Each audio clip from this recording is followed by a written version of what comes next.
За хоёр агуулга. Нэгт нь болохоор энэ нэгдсэн үндэсний байгууллагын төвшөнд ч гэсэн яриад байгаа нэг зүйл болохоор дэлхийд дахинд бол энэ хөгжлийн хөтөлбөрүүд хууль бол хангалттай байгаад байна.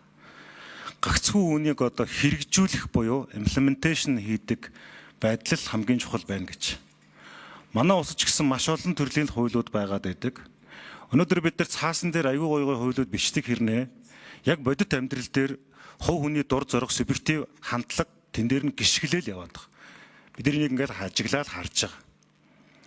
Тэгэхээр зүгээр энэ жагсаал цуглаантай холбоотой асуудал мэдээж энэ эрх чөлөөний хууль гээд гоё тийм гэгээлэг нэртэй ч гэсэн өнөөдрийн яг энэ бодит байдлыг харахаар дийлэнх жагсаал ихэнх нь дандаа улс төрийн найруулгатай бөгөөд улс төрчдийн PR-ийн жүжигийн нэг хэсэг тавилттай өрнөлттэй ийм зүйл болчихсон байна.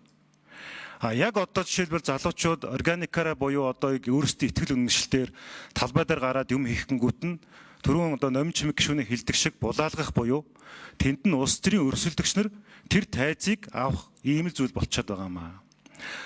Тэр Монголын баримт шалгах төвөөс сая нэг мэдээлэл хийсэн бах.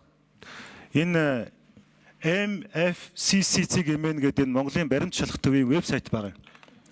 Энэ дээр бол айгүй ноцтой зүйлүүд хэлж байгаа. Юу гэхээр Монголд болж байгаа энэ одоо жишээлбэл ураны асуудал дээр анхдагч мэдээнүүд хаанаас гараад түүнийг нь яаж идэвхжүүлээд иргэд олон нийтийг төөрөгдүүлээд айц хүйцэд автуулаад улмаар энэ нь бодлого боловсруулах шийдвэр гаргах төвшөнд маш том гажуудлын нөлөө эффект өгöd байгааг харуулсан. Энэ бол гадаадын шүү.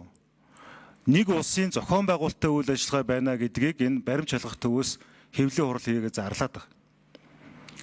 Маш ноцтой. Ямар аккаунт хаягуудаас яаж зохион байгуулад байгаа гэж.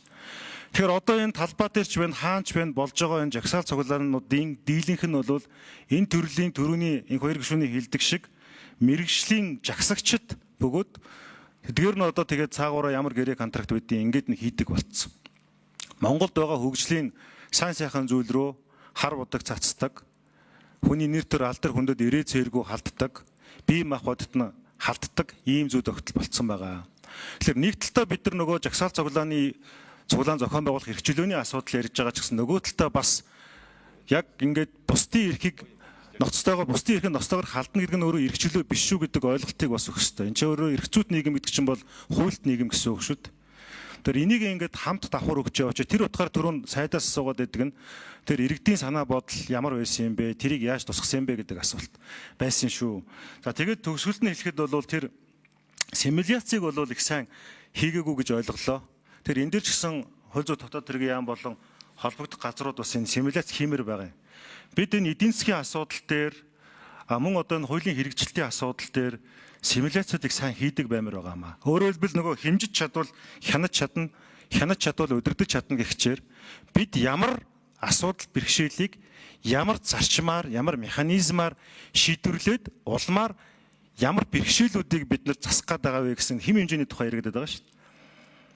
Тэр үүднээсээ бол энэ дээр симуляцийг заавал хийдэг байгаасай. Манай хуулиуд айгүй гоё романтик орж ирдэг. 14 мега төслөд дэргээд айгүй романтик орж ирдэг хэрнээ яг энэ симуляц буюу одоо энэ эдийн засаг нийгэм улс төрд нөлөөлөл дээр нь очиод судалгаа хангалттай биш гацчдаг ийм байгаад байгаа шүү гэдэг санааг хэлье. За баярлалаа.